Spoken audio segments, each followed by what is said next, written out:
प्रिय बच्चों, नमस्कार। मैं विश्वास स्कूल से आपकी हिंदी की अध्यापिका बोल रही हूँ।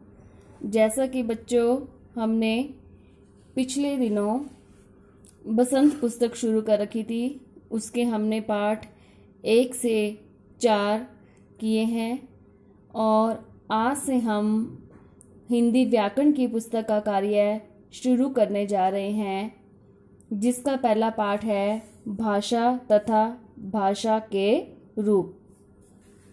तो देखेंगे हम कि भाषा क्या है। भाषा बातचीत का एक साधन है।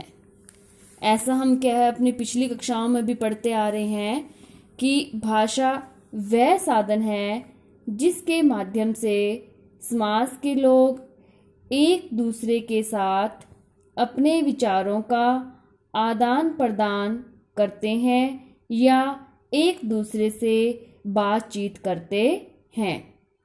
जैसे कि हम घर परिवार में रह रहे हैं, हमारे कोई सगे संबंधियों के साथ करते हैं, घर से बाहर दोस्तों के साथ करते हैं, कक्षा में अपने अध्यापकों के साथ, खेल के मैदान में भी अपने साथियों के साथ बातचीत करते हैं। ये किसी न किसी भाषा को अपनाया जाता है। लोगों के विचारों को एक दूसरे तक पहुंचाने में भाषा की अहम भूमिका होती है और वस्तुतः भाषा का उद्देश्य ही है विचारों का आदान प्रदान या परस्पर संप्रेषण, अर्थात यानी कि बातचीत करना आपस में।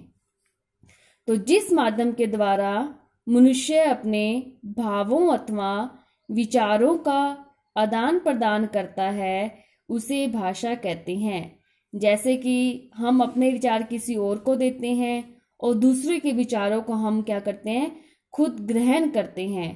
तो ये क्या है, हमारी भाषा है। अब हम ये जानेंगे कि हम भाषा का प्रयोग कब करते हैं।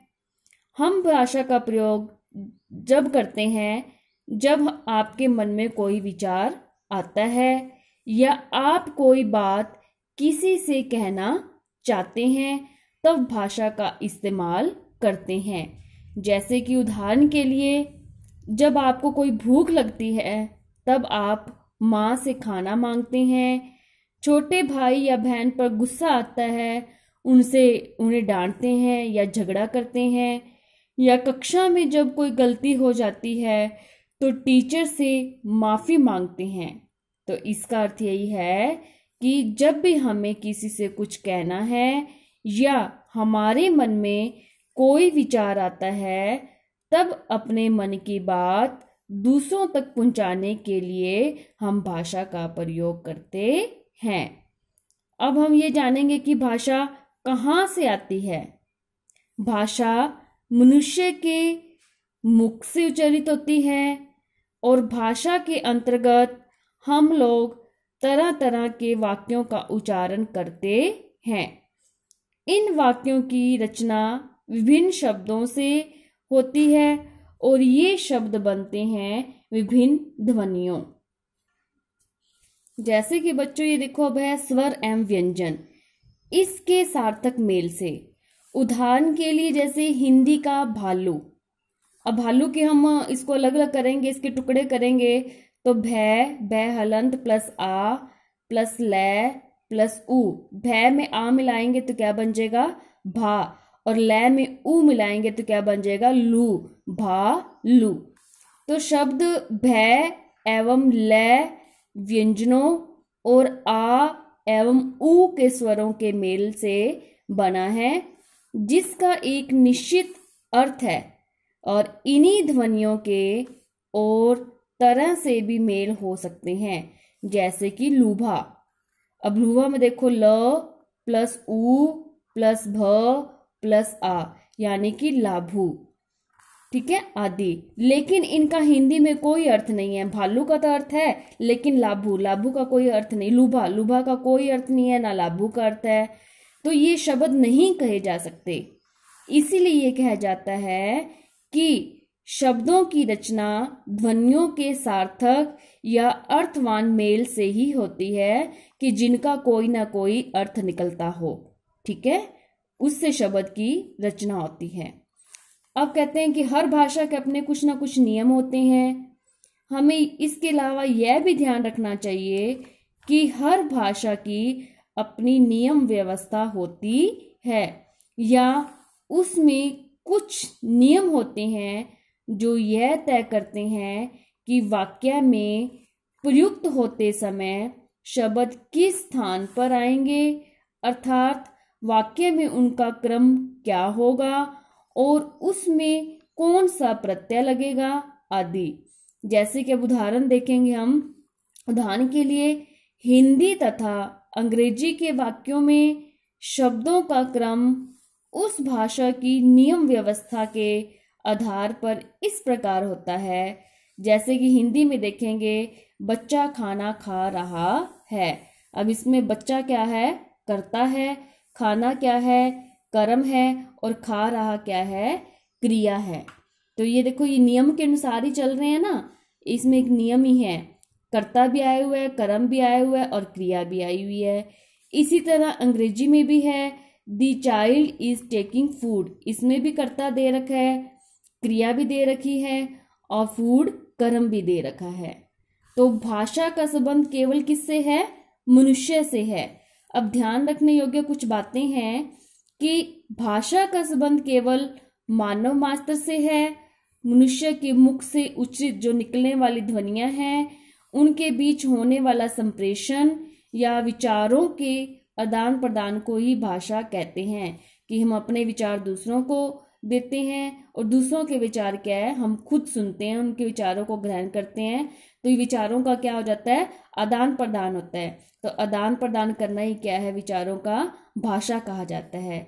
अब ये पशु पक्षियों की जैसे कि बात करते हैं कि पशु पक्षी जो तरह तरह की ध्वनियां निकालते हैं, देखा सुना होगा आपने, हर पशु की, हर पक्षी की अलग अलग आवाज निकलती है, अलग अलग ध्वनि निकलती है।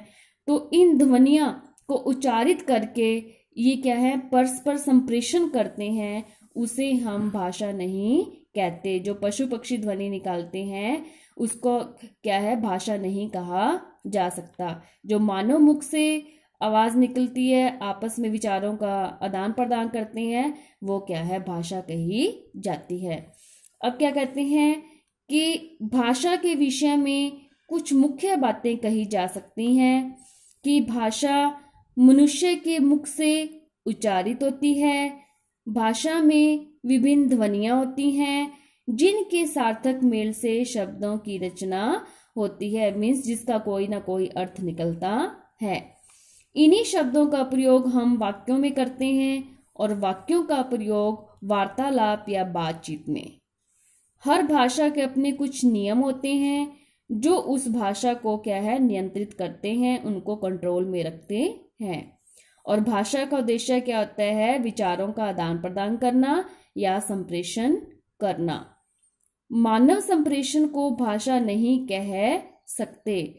अब देखेंगे कि भाषा की परिभाषा क्या है। अब है कि भाषा मानव मुख से उच्चारित ध्वनियों की ऐसी व्यवस्था है जिसके माध्यम से समाज के लोग एक दूसरे के साथ अपने विचारों का आदान प्रदान करते हैं। यानी कि ऐसा उपयुक्त साधन है जिसके द्वारा मनुष्य परस्पर भावों एवं विचारों का आदान प्रदान करता है, उसे हम भाषा कहते हैं। अब बच्चों, अब हम ये जानेंगे कि भाषा के कितने रूप होते हैं। भाषा के दो रूप होते हैं, एक होता है मौखिक भाषा और एक होता है लिखित भाषा।